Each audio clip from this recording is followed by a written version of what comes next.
అమ్మా, మీ బాధ, మీ టెన్షన్ నాకు అర్థమవుతుంది. ఆది పోలీస్ కంప్లైంట్ ఇవ్వడానికి వెళ్ళాడు కదా, పవిత్ర తప్పకుండా దొరుకుతుంది. మన పవిత్రకి ఏమీ కాదు. అమ్మా సీత, మనకి వచ్చిన కష్టం మా కళ్ళల్లో కన్నీళ్ల రూపంలో కనిపిస్తున్నది కాబట్టి నీ మాటలతో వాటిని చెరిపేసే ప్రయత్నం చేస్తున్నావు. కాని నిజంగా పవిత్ర తిరిగి వస్తుందని నీకు ధైర్యంగా ఉందా అమ్మా? మనం ఒకళ్ళకొకళ్ళం ఇలా ధైర్యం చెప్పుకుంటున్నాం గాని గుండెల్లో భయానైతే చంపుకోలేకపోతున్నాం. పవిత్ర క్షేమంగా ఉందని తెలిస్తే తప్ప ఆ బాధ తగ్గదు, భయం పోదు.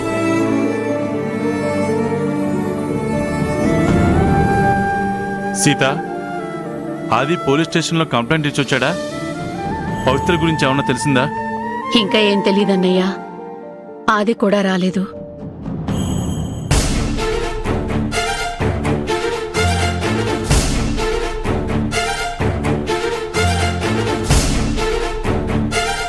పవిత్ర ఏమైపోయిందో అస్సలు అర్థం కావడం లేదు. నేను తన కోసం అన్ని ప్రయత్నాలు చేస్తున్నాను.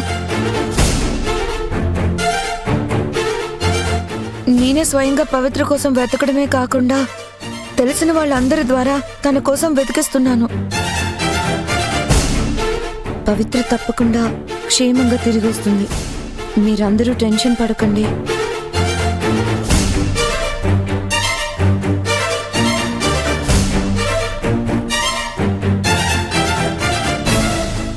సీతమ్మ, ఆది అని ఏమన్నా ఫోన్ చేశాడా? పవిత్ర జాడ ఏమన్నా తెలిసిందా? ఇక పవిత్ర జాడ తెలియటం కష్టమే.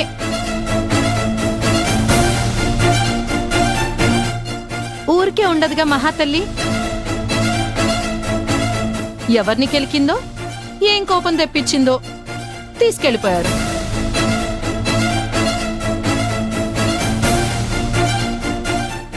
అందరూ నాలాగా మాటలను వదిలేస్తారా ఏంటి?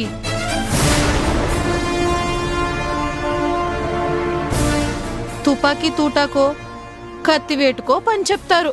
ఇంకాపుతావా?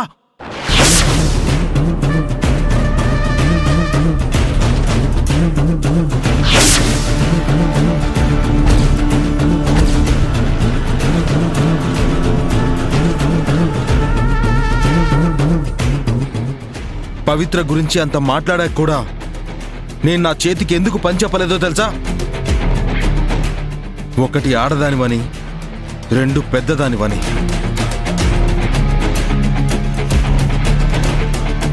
ఇంకోసారి పవిత్ర గురించి తప్పుగా మాట్లాడితే ఈసారి ఏది చూడను. నా చెయ్యి కూడా నా మాట వినదు.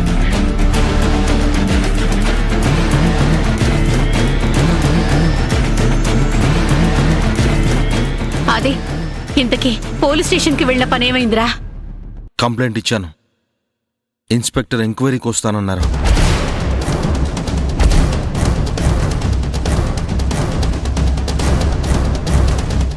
ఒరే ఆది, పవిత్రని త్వరగా వెతకమని చెప్పావా? చెప్పానన్నా. ఇమ్మీడియట్గా యాక్షన్ తీసుకుంటానని చెప్పింది.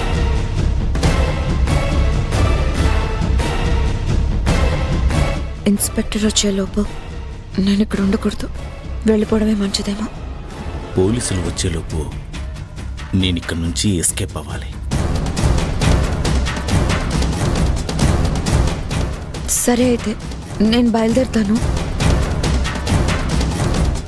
నాకు వేరే పనుంది. అలాగే పవిత్ర కోసం కూడా వెతుకుతాను.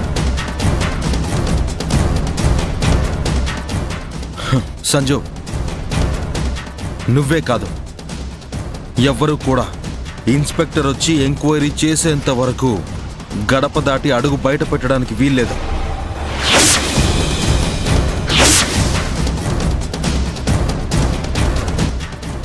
నేను మళ్ళీ వస్తాను. నాకు తెలిసి ఇన్స్పెక్టర్ ఒక 10 నిమిషాల్లో వచ్చేస్తారు. ఎంక్వైరీ అయిన తర్వాత నీ ఇష్టం.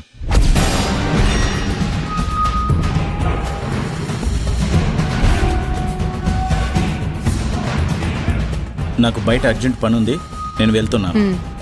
విక్రమ్, చెప్పిన మాట విని ఇన్స్పెక్టర్ వచ్చి వెళ్లే వరకు ఇంట్లోనే ఉండు. ఏ నువ్వెవరు నాకు చెప్పడానికి? నా పని నా ఇష్టం. ఎవరి కోసమో నా పనిలో ఆపుకోవాల్సిన అవసరం లేదు. విక్రమ్,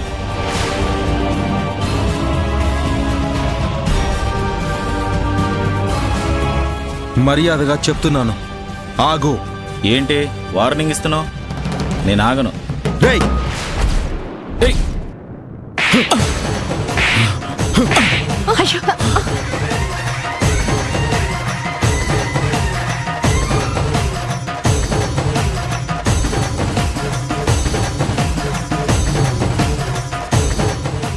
ఏంటి అది? నా కొడుకంటే అంత అలసైపోయాడా? చేసుకుంటున్నావేంటి? నీకేం హక్కుందన్నయ్యా నా భర్తను అలా కొడుతున్నా? ఇంకొక మాట ఎవరైనా మాట్లాడినా, ఇల్లు దాటి బయటికి వెళ్ళినా కాళ్ళు విరగొట్టేస్తాను.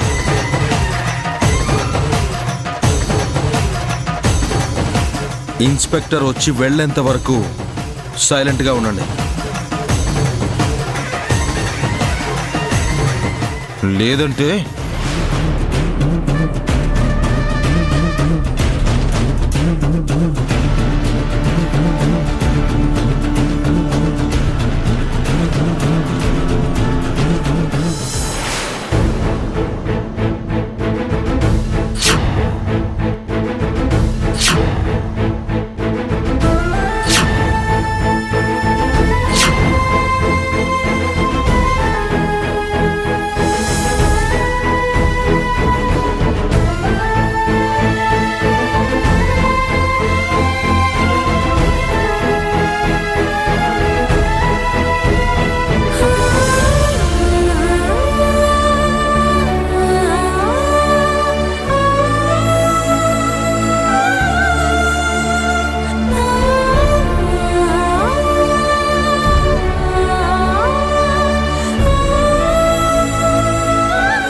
ఆది, జ్యూస్ తాగు.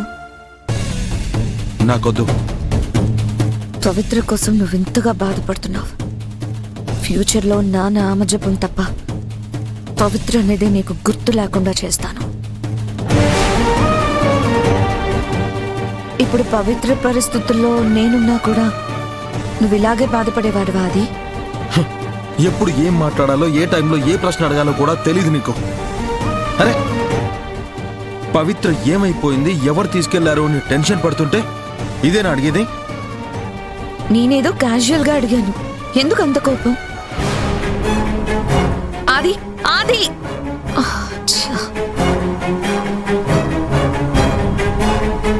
నా టైం వచ్చినప్పుడు వీటన్నిటికీ బదులు తీర్చుకుంటా.